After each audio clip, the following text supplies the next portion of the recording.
Hello বন্ধুরা, কেমন আছো সবাই? আজকে তোমাদের সাথে একটা গল্প শেয়ার করব। একটা বনে একটা হরিণ ছিল। সেই হরিণটার ছিল আঁকাবাঁকা শিং আর সরু সরু চারটে পা।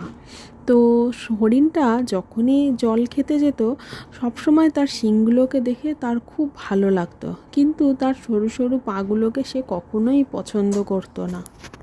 একদিন সেই হরিণটাকেই একটা শিকারী তাড়া করলো, আর হরিণটা ছুটতে ছুটতে একটা গাছের ডালের সাথে তার শিংগুলো আটকে গেল। তখন হরিণটার খুব রাগ হলো যে এই শিংগুলো যদি আজ আমার না থাকতো, এই বাঁকা বাঁকা শিংগুলোর জন্যই আমি আজ ফেঁসে গেলাম, না হলে পা দিয়ে আমি দৌড়ে অনেক দূর চলে যেতে পারতাম। তো আমার অবস্থাও সেই হরিণের মতনই হয়েছে।